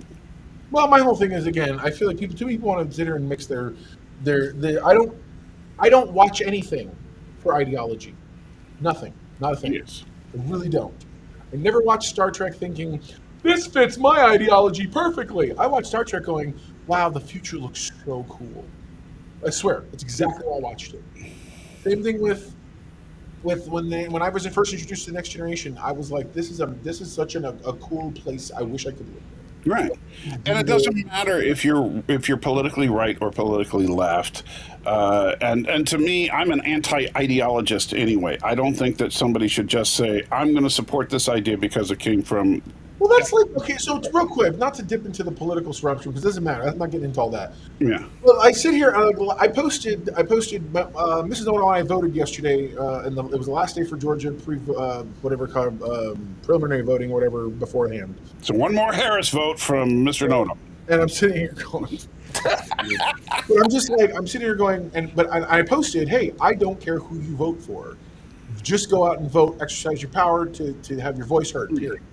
And I got more blowback at the, I don't care, oh, you don't care if this person, blah, blah, blah, blah. No, time out. Discourse involves everybody being engaged and interacting. Right. I don't care what left, right is moot to me. If you want to have a conversation with me on any level, have something you stand for, regardless. Don't worry about whether or not, well, you believe this or that or the other, blah, blah, blah, blah. No, just go vote. Right. You've exercised your power to vote. That's nothing to do with whether or not I like Star Trek or whether or not I don't agree with one outlook or why do people care? Right or not? Army of celebrities marching out. Yeah. I'm sorry, Hulk Hogan, did you vote? That's all I care about. I'm sorry, Beyonce, did you vote? That's all I care about. Hey, George Clooney's been telling us how to vote though for decades now. So, no, but who cares? But my thing is, I don't care. Yeah, those people don't move the needle for me. You know what moves the needle for me? Policies, somewhat of people's track record, whether successful or not. Like there's things that have more to do with than the cartoonish ramblings of either candidate. And Darren, it's funny you mentioned the pointing out conservative ideas in Star Trek, because at the core of the Federation, all the way through Trek, has been egalitarianism. And egalitarianism flies in the face of modern liberalism. I'll agree with that. Yeah, so modern liberalism is all about outcome-based, ethics. So it's only okay if you manage to, like, if you have a group of workers, you have to have the percentage of those workers of each category that you can possibly divvy people up into match whatever that category is in the real world. And so if you have a 10% black population, then at least 10% of those employees need to be black. If you have a 3% gay population, at least 3% of the employees need to be gay. I see. You're not allowed to have ideas of your own, Salty. I guess not. So the outcome-based thing is that's modern liberalism. In Star Trek, it's all about what do you bring to the table.